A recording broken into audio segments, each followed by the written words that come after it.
macam bawa Tesla. Bawa Tesla. Betul dah sampai. Sebab terlalu banyak fikir stres tu Rasulullah kata aku tak sedar diri. Okay, Assalamualaikum warahmatullahi taala wabarakatuh. Alhamdulillah bertemu kita dalam program Sembang Santai untuk tahun 2023. Dan terima kasih diucapkan kepada semua penonton kita, seramai 25,000 tontonan pada tahun 2022.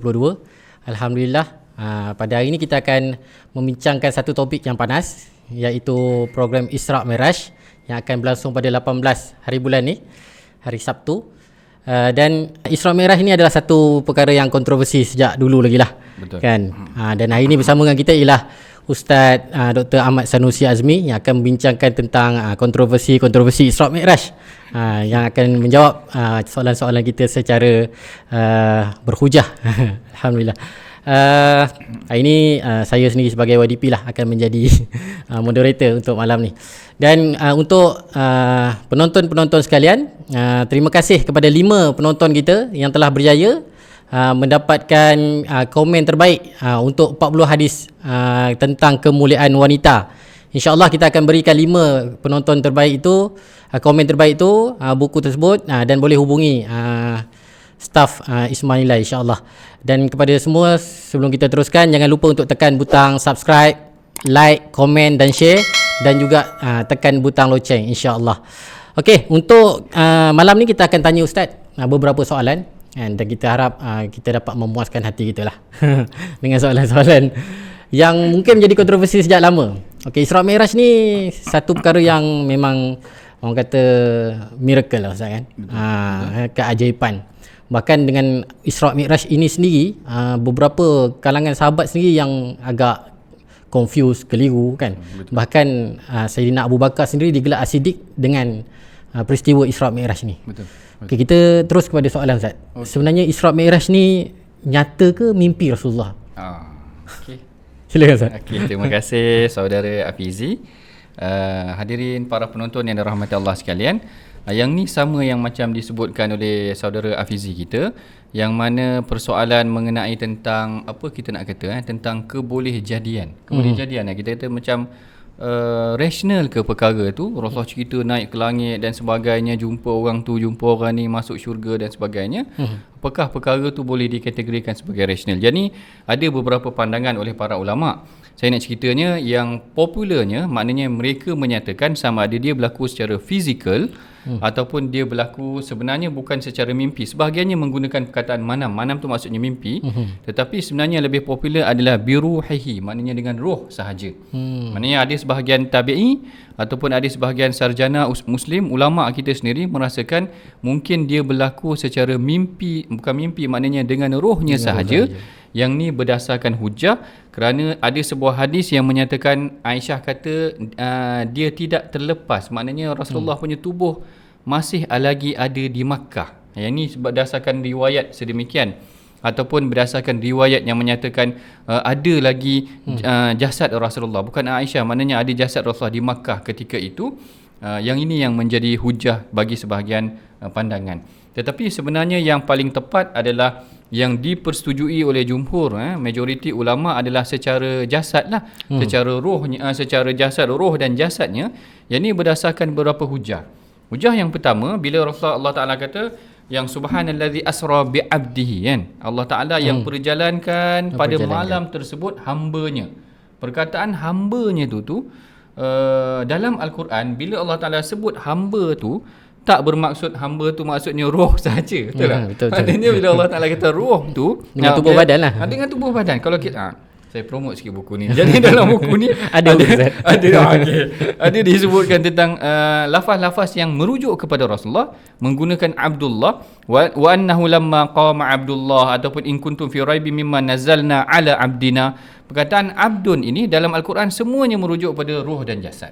Jadi tak timbullah isu sepatutnya bila dia dah, Allah Ta'ala dah sebut subhanallazi asra bi'abdihi, menunjukkan sebenarnya berlakulah secara roh dan jasad. Itu hujah yang pertama. Hujah yang kedua yang disebut juga dalam buku ini mengenai tentang hikmah Rasulullah tu disinggahkan ke Masjidil Aqsa. Yang ni sebenarnya menjadi kunci juga kekuatan bahawa perkara tu berlaku secara jasad, bukan secara roh. Kerana orang tanya kan, kadang-kadang secara rasional soalan dia kata kenapa, apa rasionalnya ataupun apa signifikannya Rasulullah kena singgah kat Masjidil Aqsa. Kenapa tak naik terus daripada Mekah, naik terus ke langit pun boleh juga. Jadi yang ni nak menunjukkan singgah di Masjidil Aqsa, yang pertama perkara tu berlaku secara fizikal, bukan secara mimpi. Kerana kalau diingat secara mimpi, orang akan claim Rasulullah sebenarnya Muhammad hanya mimpi sahaja di Makkah. Tetapi apabila diperjalankan, banyak elemen-elemen yang berlaku di situ. Antaranya Rasulullah singgah tu, dia boleh jawab dengan Quraisy. Kan, dia boleh jawab dengan Quraisy, dia kata aku nampak Masjidil Aqsa, berapa banyak tingkapnya ke, berapa keadaan tiangnya dan sebagainya. Maknanya Rasulullah boleh explain, menampakkan hikmah singgah di Masjidil Aqsa itu bukan sekadar singgah sahaja, menunjukkan menjadi bukti dia berlaku secara jasad. Dan kemudian apabila Rasulullah turun balik, singgah di Masjidil Aqsa ataupun terus balik, dia melalui satu kafilah. Dan dalam kafilah tu ada salah seorang mereka yang kehilangan unta. Lalu Rasulullah bila sampai kat Mekah, Rasulullah cerita balik. Rasulullah kata tadi ada satu kafilah yang kehilangan untanya. Bila sampai kafilah tu kat Mekah, dia orang cerita, tadi kami terdengar seperti suara Muhammad. Ada riwayat menyebutkan sedemikian. Dan jadi tepat. Dan tepat. Maknanya dia, kalau mimpi tak mungkinlah tepat. Kan, kalau mimpi macam mana dia boleh berselisih dengan satu kafilah tu tadi, dan dia dengar pula ada yang mengadu unta mereka hilang. Maknanya itu adalah satu kenyataan yang betul, bukan sekadar dia boleh cerita tu tadi, tapi maknanya pergerakan fizikal tu berlaku, menunjukkan memang dia berlaku secara fizikal lah, memang betul selisih dengan satu kumpulan tu. Dan sampai ke Makkah pun sebenarnya kebimbangan Rasulullah tentang perkara ni bukan kita aja, maknanya Rasulullah lebih bimbang sebab pagi tu Rasulullah sugul. Sehingga Abu Jahal kata, "Mabika ya Rasulullah, wahai Muhammad, kenapa engkau nampak sedih pagi ni kan? Kenapa?" Jadi dia nak cerita tak cerita, ragu-ragu untuk cerita kan. Maknanya Rasulullah sendiri nak cerita tak nak, maknanya dah tahu dah perkara tu akan menimbulkan keraguan, berlaku secara fizikal lah tu. Maknanya Rasulullah sendiri mengalaminya. Kalaulah sekadar mimpi, maknanya dia taklah sampai, maknanya itu yang akan lebih menimbulkan kebimbangan kerana dia tahu dia mengalaminya tu secara fizikal. Okey, baik Ustaz. Macam tu. Menarik. Menarik. Yalah, kalau kita mimpi pun kita tak nak cerita ke orang kan, takut kawan kata kita bohong kan. Ini pula berlaku je betul. Lagilah susah nak cerita kan. Baik Ustaz, perjalanan ni daripada Mekah ke Masjidil Aqsa, kemudian naik ke Sidratul Muntaha. Sidratul Muntaha, melalui lapisan-lapisan langit tu semua. Jadi terlalu istimewa lah kan. Betul. Jadi perjalanan yang terlalu istimewa. Kalau kita berjalan, orang kata apa, kita berjalan ni sebab penatnya bekerja, kita healing lah kan. Healing. Zaman sekarang panggil healing lah kan. Healing lah. Jadi apa rentetan peristiwa yang sebelum ni sampai Allah Taala bawa Rasulullah sampai naik ke atas langit tu. Betul lah. Apa peristiwanya sampai Allah Taala hadiah lah kan. Betul. Bawa bercuti. Bawa bercuti. Itu dia ada beberapa keyword tu tadi. Ada healing. Kemudian ada bawa bercuti. Pegang tu tuan-tuan, bawa bercuti dengan healing. Insiden yang berlaku sebelum Isra Mi'raj dia adalah satu perkara yang sangat membebankan. Kalau kita tengok maknanya sebelum tu berlaku peristiwa macam Amul Huzn ataupun Amul Hazan. Sebelum tu berlaku Hisar. Hisar ni maknanya boykot Quraisy selama 3 tahun. Kemudian berlaku Amul Hazan, tahun kesedihan, Abu Talib dengan Khadijah meninggal. Kemudian berlaku pula penolakan dakwah Taif. Penolakan dakwah Taif ni sebenarnya paling berat sebenarnya di sisi Rasulullah. Jadi tekanan-tekanan ni kemuncaknya pada dakwah Taif tu sebenarnya memberikan Rasulullah tekanan yang sampai Rasulullah kata, "Falam astafiq." Aku jalan dalam keadaan tak sedar diri. Macam orang stres. Macam saya selalu sebut, kalau kita bawa kereta dalam keadaan yang banyak berfikir, kadang-kadang kita tak sedar. Tahu-tahu sampai macam bawa Tesla. Bawa Tesla. Tahu-tahu dah sampai. Sebab terlalu banyak fikir, stres tu Rasulullah kata aku tak sedar diri. Nak ceritanya berat sangat tu, Allah Taala bagi hadiah. Selain daripada surah Yusuf, kalau kita cerita dalam ni, Allah Taala pujuk dengan surah Yusuf. Maknanya surah Yusuf tu gambarannya, kalau Rasulullah kena tekanan di luar rumah, kena tekanan dengan Quraisy, balik ke rumah Khadijah tenangkan. Balik ke rumah Abu Talib, dalam rumah selamatlah. Tapi Allah Ta'ala nak cerita dalam surah Yusuf, kisahnya dalam rumah pun tak selamat. Maknanya adik-beradik nak bunuh dalam rumah. Maknanya kalau Rasulullah luar rumah tak selamat, dia balik dalam rumah rasa selamat. Maknanya dia dilindungi oleh ahli keluarga dia. Nabi Yusuf dalam rumah sendiri tak selamat. Allah Ta'ala dah ceritakan dalam surah Yusuf. Kemudian Allah Ta'ala bawa healing tu tadi. Istilah healing tu tadi dengan pergi berjalan. Pergi berjalan ni penting. Pergi berjalan ni maknanya dia sebenarnya satu ketenangan juga. Permusafiran kita tengok banyak dia Dia sebenarnya sebab kita tinggalkan kerja kita. Kita tinggalkan segala kesibukan kita. Kalau rumah saya duduk rumah, kesibukan dia lipat baju, katakan macam tu. Lipat baju, dapat berjalan. Dia jadi tak payah lipat baju. Kalau orang berjalan ni nak lipat baju apa kan, maknanya dia sumbat je lah maknanya. Ataupun dia tak terfikir dah perkara-perkara sedemikian, maknanya terus Allah Ta'ala bawa, dan Allah Ta'ala nampakkan kepada Rasulullah perkara yang tak pernah tengok, perkara yang dia tak pernah imagine. Macam kita kan, macam kita first time pergi ke mana yang cantik je? Kita Turki. Okey, Turki katakan macam tu, view yang lain lagi lah. Ataupun orang kata dekat Finland ke, yang aurora, yang Switzerland ke mana-mana lah. Yang langit hijau, yang hijau tu benda yang kita tak pernah tengok. Bila kita tengok memang lupa semua lah. Maknanya kita attract betul lah. Ataupun Switzerland atas bukit yang kita tak pernah tengok. Kita pergi kat negara-negara yang kita tak pernah tengok, dia melepaskan, meredakan. Nampak ada orang angguk-angguk banyak kali dah tu je. Maknanya kena bawa jalan dah tu. Tuan-tuan kat rumah pun banyak angguk dah tu. Maknanya kena bawa jalan lah. Kalau berada dalam stres tu, healing dah tu. Tapi yang ni lebih luar biasa. Kerana apa yang dinampakkan tu satu perkara yang tak pernah dinampak oleh umat manusia. Jadi lagilah sampaikan Rasulullah kata, kalau dekat Sidratul Muntaha tu, la adri ma launuha, Rasulullah kata aku tak tahu ni warna apa. Allahu akbar. Punya betapa pertama kali dan cantiknya syurga. Tak boleh nak imagine kan. Macam mana Rasulullah pun tak boleh nak terangkan. Walhal kita tahu Rasulullah tu maknanya pengetahuan dia sangat luas. Tapi Rasulullah tak boleh nak cerita tu warna apa. Bayangkanlah, maknanya memang satu perkara yang tak pernah ditengok lah. Kalau kita pergi berjalan pun, tangkap gambar dengan kamera lain dengan tengok sendiri. Betul. Satu. Tapi dengan syarat bekerja dulu, berdakwah dulu, dia apa barulah boleh berjalan kan. Barulah dia dapat keistimewaan tu. Kepuasan tu tadi kan. Janganlah hari-hari pula nak berjalan. Okey. Rasulullah daripada Mekah ke Masjidil Aqsa, kemudian naik ke lapisan langit dan Sidratul Muntaha. Kemudian menerima kefarduan solat 50. Betul. Pertama 50 ni turun bertemu dengan Nabi Allah Musa. Nabi Allah Musa. Kemudian dia naik untuk minta dikurangkan. Betul. Dikurangkan tu secara 50 terus jadi 5 atau 50 jadi 555. 555. Kenapa Rasulullah mendengar betul nasihat Nabi Musa tu? Nabi Musa. Okey. Yang ni sebenarnya menarik juga kalau kita nak fikirkan, sebab sebenarnya bila Rasulullah turun tu, yang langit tertinggi didiami oleh bukan Nabi Musa. Maknanya yang langit ketujuh Nabi Ibrahim kan. Takkan Rasulullah skip Nabi Ibrahim tu lalu kat Nabi Musa. Sebenarnya Rasulullah lalu kat Nabi Ibrahim. Dan dalam riwayat Tabarani menceritakan Rasulullah lalu kat riwayat kat peringkat Nabi Ibrahim. Nabi Ibrahim tak tanya apa-apa. Rasulullah kata mana pandang je lah. Dia tengok je lah. Tapi sampai kat Nabi Musa tahan. Nabi Musa kata, berapa dah yang Allah Ta'ala fardukan kepada engkau? Lalu Rasulullah cakap 50 tu tadi. Lalu dia kata, aku ada pengalaman dengan Bani Israel. Nabi Musa ni orang yang cukup luas pengalaman. Kalau nak cerita pengalaman dengan manusia ni, sebenarnya Nabi Musa. Sebab menurut Ibnu Katsir, Nabi Musa paling banyak disebutkan namanya dalam Al-Quran. Orang yang paling macam-macam berpengalaman sejak daripada kecil duduk dengan Fir'aun. Dari kecil duduk dengan Fir'aun, dah besar duduk dengan Bani Israel, bertemu dengan Nabi yang lain pun ada, berkahwin dengan anak Nabi, kemudian berdakwah dengan adik dia ataupun abang dia, kemudian ada satu kumpulan lain lagi yang menyebabkan dia engkar, dan macam-macam pengalaman Nabi Musa ini tadi. Akhirnya bila Rasulullah cerita tentang perkara tersebut, Nabi Musa pun tahu sebenarnya umat engkau tak mampu. Yang ini sebenarnya satu pengajaran penting dari aspek mendengar pandangan orang yang berpengalaman. Kan kalau kita tengok sebenarnya kalau ikutkan boleh saja kan, proses tu boleh saja Allah Taala nak bagi 5 saja, tetapi ada insiden tu berlaku. Insiden tu hikmahnya seakan-akan menunjukkan ada kalanya ketikanya kita perlu mendengar orang berpengalaman dalam hidup kita ni. Dengan nasihat orang tua. Dengan nasihat orang tua. Dengan nasihat anak. Jadi nak ceritanya kadang-kadang dalam kehidupan ni, dalam cerita dalam buku ni apa yang saya tulis tentang nasihat orang berpengalaman ni.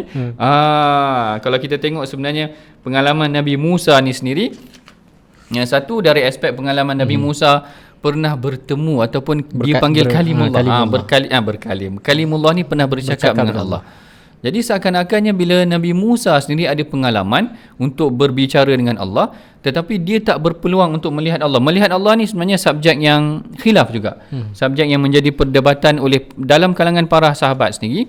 Kerana Al-Imam Sayyidina Abdullah bin Abbas berpandangan Rasulullah ada peluang untuk melihat ataupun Rasulullah melihat pada malam tersebut, tetapi Sayyidatina Aisyah kata Rasulullah tidak melihat pun. Bila Masruq seorang tabi'in tanya pada Sayyidatina Aisyah, apakah Muhammad ataupun apakah Rasulullah melihat Tuhannya pada malam tersebut? Aisyah kata meremang bulu roma aku ni bila kau tanya soalan ni. Maknanya memang tak pernah, memang pada pengetahuan Sayyidatina Aisyah Rasulullah tak pernah tengok. Tapi nak ceritanya makna Nabi Musa sendiri dengan pengalaman dia bertutur ataupun berbicara dengan Allah, dia tidak diberikan peluang ataupun Allah Taala ceritakan dalam Al-Quran yang bila mana Nabi Musa datang limiqatina wa kallamahu rabbuhu, kemudian Nabi Musa kata qala rabbi arini anzur ilaik. Allah Taala Nabi Musa kata, wahai Allah, benarkan aku untuk melihat engkau. Allah Ta'ala jawab, dia kata engkau tak mampu nak melihat aku, tengoklah, walakin anzur, tapi lihatlah kepada jabal tu, kalau dia kekal, kalau lihatlah pada bukit tu, kalau dia kekal selamat ataupun boleh tengok, tetapi gunung tu hancur dan akhirnya Nabi Musa pingsan. Dalam keadaan Nabi Musa physically dia adalah seorang yang kuat. Kan dia sekali pukulan mematikan seorang lelaki daripada kaum Fir'aun itu sendiri tadi. Akhirnya dalam fizikal yang kuat itu tadi pun Allah Ta'ala tak berikan dia peluang sedemikian, maknanya boleh melihat Allah. Sebahagian pandangan yang kata Rasulullah boleh melihat Allah tu kerana dia diberikan peluang tersebut.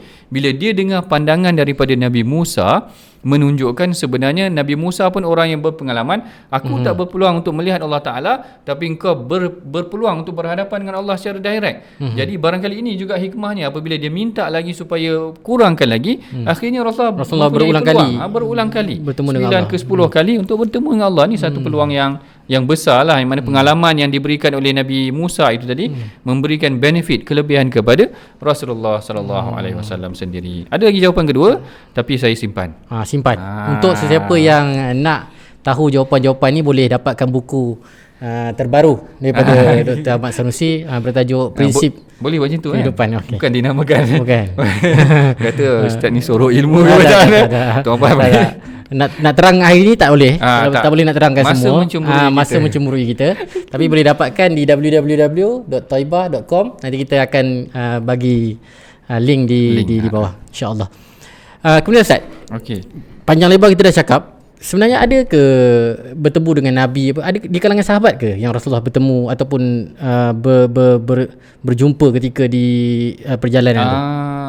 Yang kata mendengar derap daripada Nabi, mendengar derap kaki Bilal tu kan. Jadi apa orang kata apa istimewanya Bilal sehingga Rasulullah sendiri mendengar derap kaki Bilal ni? Okey. Yang ni sebenarnya sama juga yang macam saya sebutkan tadi, perkara yang menjadi perselisihan juga. Sebab sebahagian berpandangan, kan kita pernah dengar kisah yang mana kisah-kisah yang menyebutkan tentang Rasulullah dimasukkan ke dalam syurga, dan kemudian Rasulullah dengar fa inni sami'tu khashyataka fil jannah.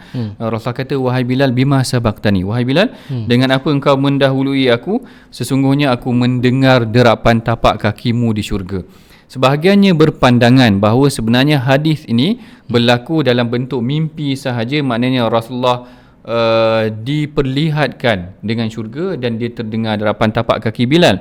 Tetapi sebahagian ulama yang lain berpandangan memang dia berlaku dalam ketika Isra Mi'raj, kerana ada figure yang lain selain daripada Bilal, ada Ar-Rumaisa, Ummu Sulaim, begitu juga dengan Sayyidina Umar. Dikatakan Rasulullah dibawa masuk ke dalam syurga dan melihat sebuah istana di tengah-tengah syurga. Lalu Rasulullah tanya, milik siapakah itu wahai Jibril? Lalu Jibril mengatakan, ini adalah milik Allahumma salli ala sayyidina, ini adalah milik Sayyidina Umar, milik Sayyidina Umar. Jadi sebenarnya pada malam tersebut bukan sahaja Rasulullah bertemu dengan para anbiya, ada beberapa figure yang ditampilkan. Maknanya bukanlah dia nampak dalam syurga kerana mereka masih lagi hidup, tetapi amalan mereka sudah ada di syurga. Salah seorangnya seperti yang dinyatakan oleh Syekh Turhuni ini adalah mengenai tentang Sayyidina Bilal tadi. Sebahagiannya berpandangan itu barangkali berlaku ketika Isra Mi'raj. Apa kelebihan Bilal yang ini ada disebutkan dalam beberapa hadis yang lain. Hadis yang kita bacakan tadi yang pertama lah, maknanya bila Rasulullah tanya, Bilal, sebab apa engkau mendahului aku? Lalu Bilal sebut beberapa amalan dia sebenarnya, antaranya adalah Bilal dikatakan menjaga wuduk dia. Menjaga wuduk dia maknanya setiap kali dia berada dalam keadaan yang tidak bersuci, dia akan bersuci lah. Tapi yang lebih kuat pandangan yang menyatakan sebenarnya dia setiap kali dia mengambil wuduk, dia menunaikan solat sunat 2 rakaat. Dia menunaikan solat sunat 2 rakaat. Perkara ni tidak pernah dia tinggalkan. Dia jaga sehingga menyebabkan perkara tu menjadi satu bekalan buat diri dia di syurga. Sebahagian juga pandangan yang lain ada menyebutkan dia mendirikan solat sebelum azan. Maksud sebelum azan ini adalah dikatakan sebelum iqamah tu tadi, iaitu antara azan dan iqamah, menunjukkan sama ada dia mendirikan solat selepas dia melaksanakan azan ataupun sebenarnya dia menunaikan solat sunat 2 rakaat selepas daripada wuduk. Jadi ini adalah antara amalan yang menyebabkan amalan tersebut diterima oleh Allah. Tapi apa yang saya nak tekankan ataupun apa yang kita boleh belajar juga sebenarnya daripada hadis Bilal, ada spesifik amalan yang sepatutnya kita pegang. Maknanya Bilal ada amalan dia sendiri, Ar-Rumaisah tu tadi ada dia punya kelebihan sendiri, Saidina Umar ada kelebihan dia sendiri. Mereka semua ada bekalan melalui amalan mereka. Soalan ataupun pengajaran yang perlu kita fikirkan, apa amalan yang spesifik yang sepatutnya kita ada untuk kita jadikan bekalan, yang kita tak tahu barangkali amalan tersebut sebenarnya dah boleh sampai dah ke syurga sebelum kita meninggal pun lagi. Macam yang berlaku kepada walaupun sekecil amalan, walaupun sekecil amalan tapi secara ikhlas dan konsisten. Okay Ustaz, kalau kita lihat diperjalankan tu daripada Mekah ke Masjidil Aqsa, dan Masjidil Aqsa ketika itu bukanlah di bawah pengaruh kekuasaan Islam, kan? Dan macam mana kita Ustaz, Rasulullah pergi dan menunaikan solat, dan macam mana pula kita Ustaz, sebab Nabi pun solat kat sana. Jadi apa pendirian kita? Boleh tak kita pergi menunaikan solat ataupun apa pendirian kita untuk Masjidil Aqsa ni yang ketika ini sedang dijajah oleh Israel? Baik, ini satu soalan yang baik, menyeru tanggungjawab kita lah. Maknanya selain daripada Rasulullah SAW pernah menunaikan solat di Masjidil Aqsa, sebenarnya Rasulullah SAW dalam sebuah hadis menggalakkan kita, la tushaddu rihal illa ila thalathati masajid. Dia kata kamu tak payah bersusah payah, tak boleh bersusah payah pun nak pergi ke tempat lain, melainkan kepada 3 masjid ni boleh kita bersusah payah.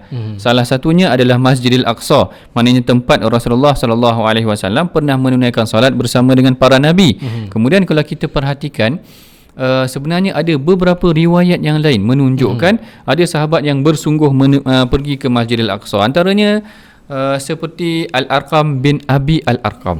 Ni jarang orang dengar. Biasa orang dengar nama Al-Arqam ni ketika dakwah sirriyah sahaja. Maknanya secara dakwah secara rahsia, Al-Arqam menjadikan rumah dia sebagai tempat dakwah. Lepas tu orang dah tak dengar dah cerita dia. Apa jadi dengan dia lepas tu tak ada. Siapa figure tu? Siapa figure tu? Hanya kalau dalam istilah saya mengajar orientalis dulu, kita panggil Hapex Legominant. Hapex Legominant kalau tak silap saya, maknanya istilah yang figure tu hanya disebut sekali sahaja dalam sesebuah literature. Itu pun disebut rumahnya. Itu pun rumah dia. Figure dia pun, nama dia pun orang tak clear. Sebab Al-Arqam bin Abi Al-Arqam, maksudnya Al-Arqam bin ayah Al-Arqam. Siapa ayah dia? Al-Arqam bin Abi Al-Arqam. Al-Arqam bin ayah kepada Al-Arqam. Jadi ayah dia pun dia orang tak apa nak kenal. Jadi dalam sebuah riwayat, kalau kita perhatikan sebenarnya ada je riwayat mengenai tentang Al-Arqam. Cuma dalam sirah Ibnu Ishaq yang biasa kita guna tu, dia hanya menyebutkan nama Al-Arqam ni sekali sahaja. Kalau siapa yang buka Musnad Imam Ahmad, dia akan jumpa ada beberapa riwayat yang lain yang melibatkan juga Sayyidina Al-Arqam bin Abi Al-Arqam ni. Salah satunya sebenarnya Al-Arqam ni pernah dia persiapkan dirinya untuk pergi Masjidil Aqsa. Tidak, yang ni jarang orang dengar. Yang ni nak ceritanya sehingga kan Rasulullah tanya dia nak ke mana wahai Al-Arqam. Maknanya adalah figure tu. Cumanya Rasulullah tidak bersetuju untuk dia keluar ke Masjidil Aqsa ketika itu, lalu dia tak jadi pergi. Tapi ramai sahabat setelah meninggalnya Rasulullah, Abu Ubaidah Al-Jarrah, Muaz bin Jabal, kemudian beberapa sahabat yang lain yang meninggal ataupun berjuang di sekitar Masjidil Aqsa, di sekitar Syam tu sebenarnya ramai. Dan kemudian kalau kita perhatikan juga, Rasulullah puji golongan yang mempertahankan Masjidil Aqsa kerana dia kata akan kekal umat ini mempertahankan agama ini sehinggalah pada akhir zaman. Lalu ada sahabat yang tanya macam mana mereka itu. Rasulullah kata mereka berada di Masjidil Aqsa ataupun di sekeliling Masjidil Aqsa. Jadi kita sebagai seorang Muslim yang bertanggungjawab untuk mempertahankan Masjidil Aqsa, sama ada kalau kita tak mampu untuk berada di sekelilingnya pun, maka sekurang-kurangnya kita mempertahankan Masjidil Aqsa dalam apa medium yang kita mampu, sama ada dengan sumbangan kita, sama ada kita menghidupkan kesedaran dalam kalangan masyarakat perlu untuk membebaskan Masjidil Aqsa daripada kecaman ataupun daripada ancaman golongan penjadah Yahudi. Wallahu a'lam. Terima kasih kepada Ustaz Sanusi. InsyaAllah kita harapkan Masjidil Aqsa ni sentiasa berada di dalam hati-hati umat yang kita lah harus mempertahankannya, insyaAllah. Begitu saja untuk malam ni, tuan-tuan dan puan-puan. Habis dah. Untuk kali ni kita takkan bagi buku ni secara percuma. Jadi siapa yang nak boleh dapatkan di www.thaibah.com dengan harga RM25, insya-Allah. Dan kita bertemu lagi di lain kali, insya-Allah. Assalamualaikum warahmatullahi taala wabarakatuh. يا من صليت بكل الأنبياء، يا من في قلبك رحمة للناس.